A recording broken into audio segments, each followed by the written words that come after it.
Okay. Perfecto. Hola, muy buenos días. Muy buenos días a todos. Hello, good morning, everyone. My name is Antonio Lorente, and for me, it's a pleasure to be able to participate as a speaker at this great event. I hope you'll find our presentation interesting and that you'll be able to learn something from it for your day to day. I'm going to introduce José Antonio Quesada. He has a degree in work science with an MBA at Quesada and is certified as a PMP, Scrum Master, and in his personal experience, he currently works at Nextlink as a project manager and collaborates with Digalia. Thank you very much, Antonio. I'll introduce Antonio. Antonio is the founder of Digalia, and he's also an industrial engineer by training. He's certified in PMP, PMI at the Business Institute, and is also certified in practically everything: Scrum Master, Product Owner, Safe, Agile Coach, and has basically worked as Scrum Master and Product Owner at a large number of companies and projects. And we can see some of their logos here. The aim is to look at how legal contracts fit in with the agile world. And we think that the best thing is to focus on the problem and try to look at that problem through a number of practical examples that I'm sure you'll all empathize with because we run into them day to day. And here we have to consider that the status quo doesn't help. In other words, right now, there's a mindset that's very difficult to change. There are a number of contractual frameworks that are more or less standard, and where the organizations usually find themselves very comfortable. Customers always prefer to have a closed price contract, the famous turnkey model, where they have a position of power and where they understand that the risk is always carried by the other party. It's true that there are situations where you can negotiate invoicing by the hour, time and materials, and so on. But this takes you to a follow up of the billing where you always have to make concessions. And this wears us all out a little bit. And we have to consider that in the agile world, one of the key pillars is trust.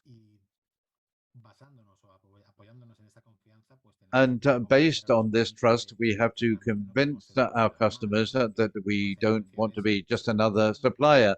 Our aim is to be a partner. And often when we achieve this, and we achieve it by working very hard, our friends from purchasing come in. And with purchasing, the scenario is always different. Why? Because a purchasing department is usually focused on always trying to improve the price, the final price. And that's why they love the time and materials mode because they use market benchmarks depending on the profile, the sector, and they want to take us to that terrain where they feel very comfortable. And we have to understand that part of the problem is the purchasing areas are not internalizing the agile work framework.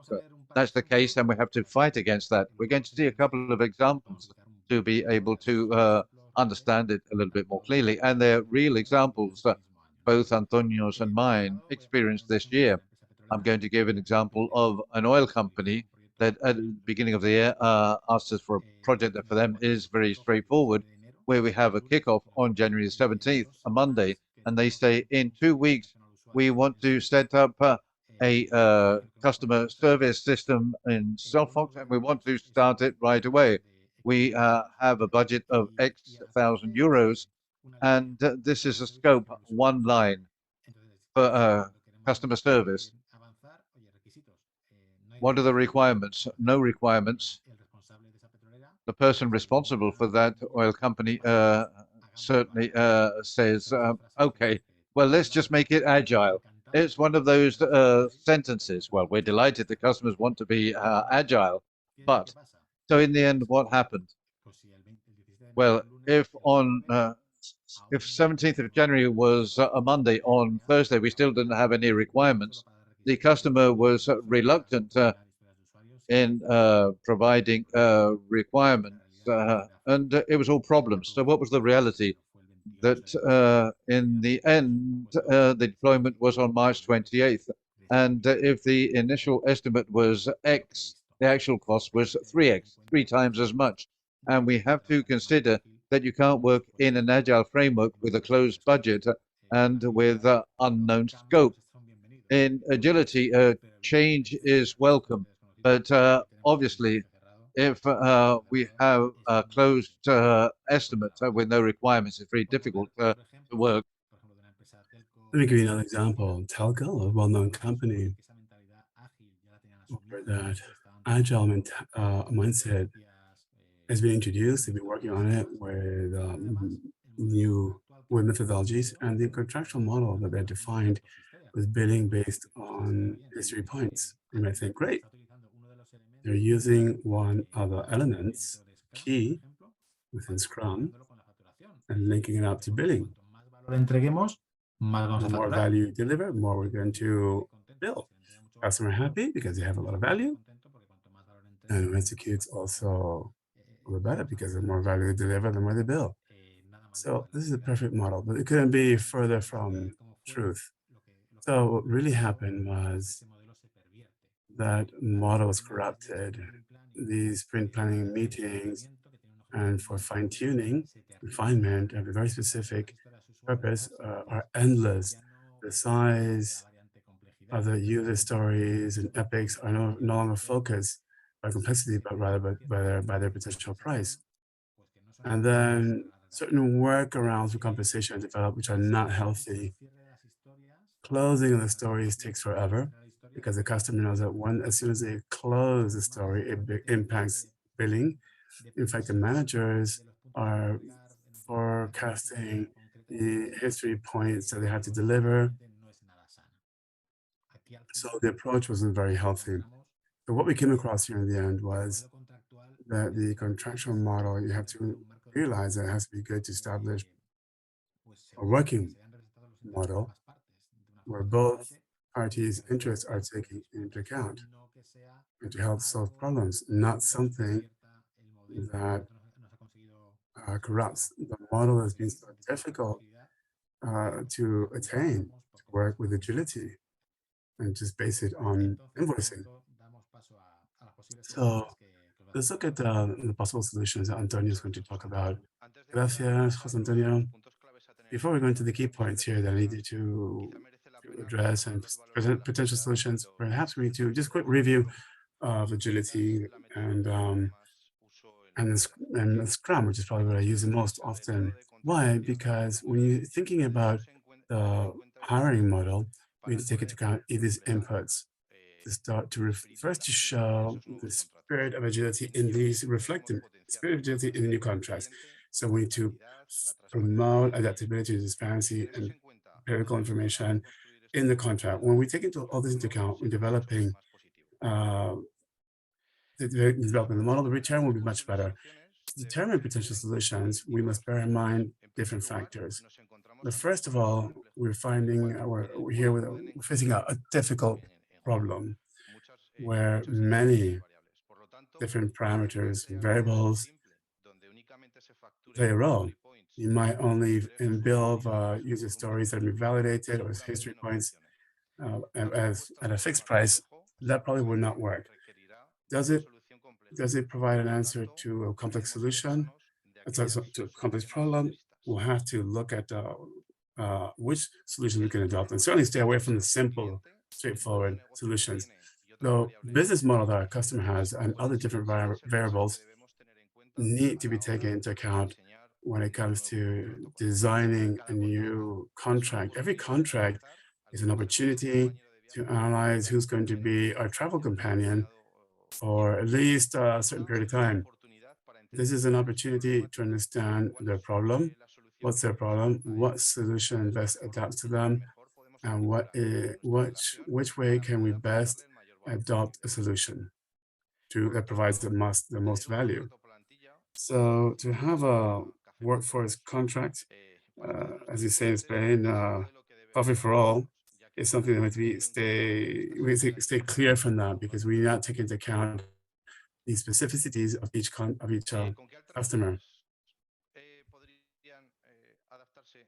So alternatives. Disculpar. What are the alternatives? Sí, perdona, que había perdido el hilo. ¿Por qué decimos think out the box? Pues Why do we think hemos why do we say think out of the box? Well, because the fact well, what we have to consider here is to start doing that, start thinking differently. As we heard earlier, normally what we resort to is to fix price contracts, something that's a standard contract. So Pero tanto en uno como en otro, siempre una de las in either case, sentirse one of the two perjudicada de alguna parties forma. is Por ejemplo, en contratos de forma, um, donde son aceptados los cambios, always ends up losing. quizás In fixed el vendedor se contracts, puede sentir, for example, the seller entre comillas, might engañado, porque todos feel los cambios son bienvenidos, cheated pero yo ya había ofrecido un precio fijo. when there's El resto del changes precio are tenía que welcome, but I ajustarse already a offered a el fixed price. comprador, And also the buyer might que feel estamos facturando that directamente we're por los recursos que billing tiene directly disponible for the dentro de la resources contratación, sin that entrar they have, en but si without el going resultado que está obteniendo es into el esperado o no. the result Por is lo tanto, expected or el not.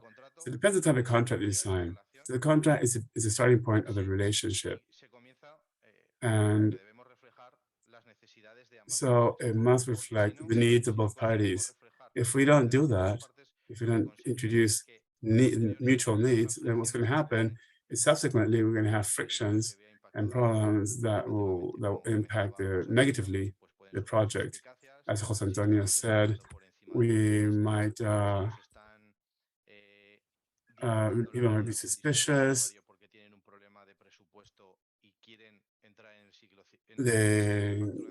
Entonces, por lo there's different tanto, problems can tenemos que arise. So we establecer need to be very careful here, o and we need intentar to set huir up, de lo estándar y proponer soluciones stay imaginativas away que from the pueden standard desarrollarse con el solutions and comprador look y que os encontréis con ello.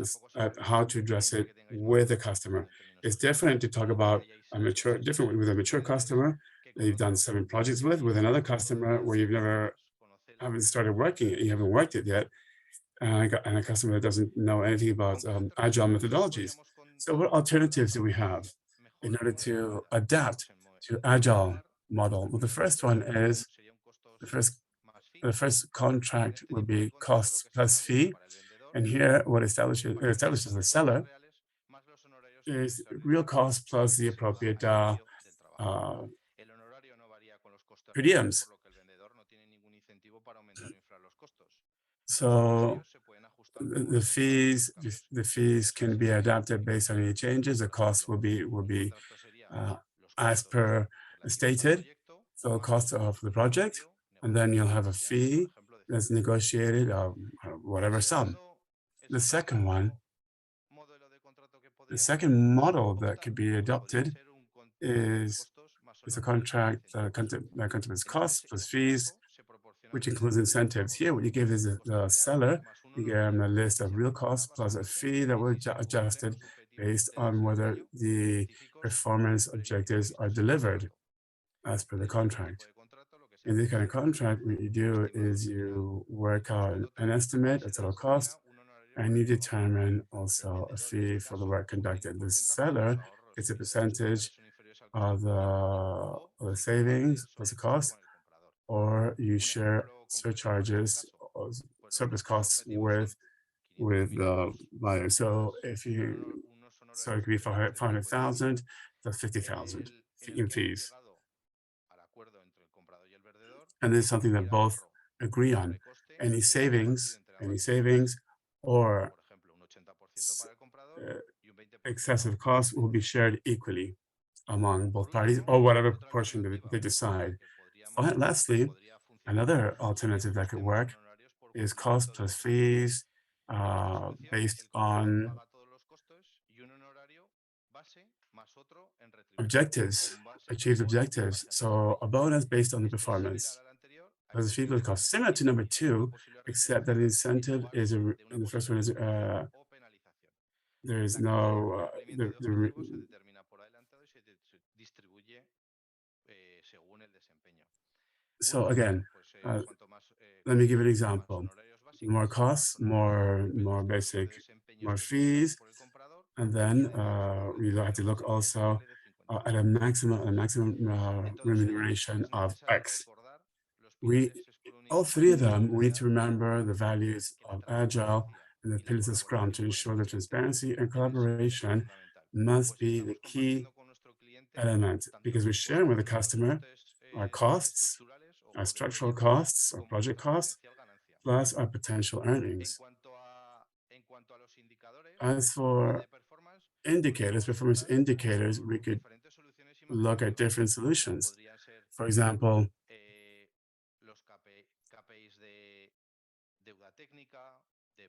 the technical debt, KPIs, the sprint, the pace that the team acquires progressively, whether how they're progressing, initiatives linked to OKRs within the organization, or ROI. This is a bit more complicated because this is a customer. In this last case, it should be more mature customer versus newer customers. Why? Because a customer that you don't know is very difficult to estimate or to see what is the return on investment for certain things. That could be in a second or have a third project. Once you really know the customer, but as we said there at the end, image there, the idea is to trial, is to try. One of the pillars of the Scrum is empirism.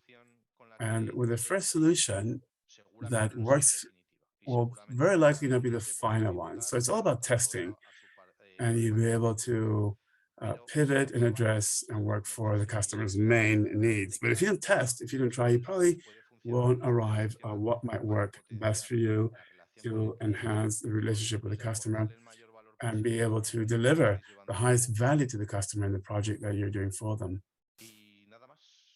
And that's it. Are there any questions? I think we still have 3 minutes if anyone would like to ask a question.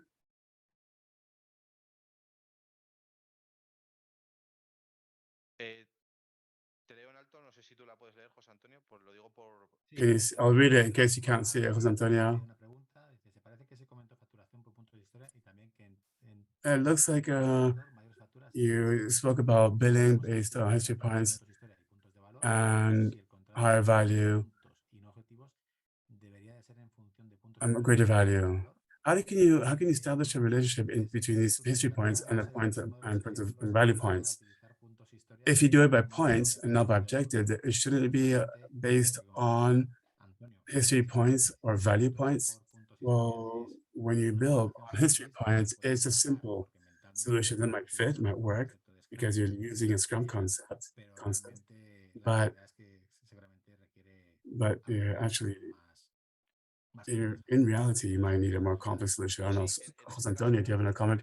Yes, in this particular case, one that I experienced, the problem is that you start being suspicious, mistrust, the team develops a product. In fact, this is a product of a company. They start encouraging the team. And maybe you can start estimating below as a challenge, and the team can also go into a different dynamic, so saying that things are far more complex than expected because the manager is telling them that forecasted billing was 45 history points per screen. So if we're going to focus on history points, if we don't bring in something else, then we start getting suspicion on both sides. So it becomes very toxic with added sensitivities. Very much, Antonio, thank you very much. I think we have a few more questions. Please answer them in the chat. The Q&A option there. Okay, great. Thank you, Daniela.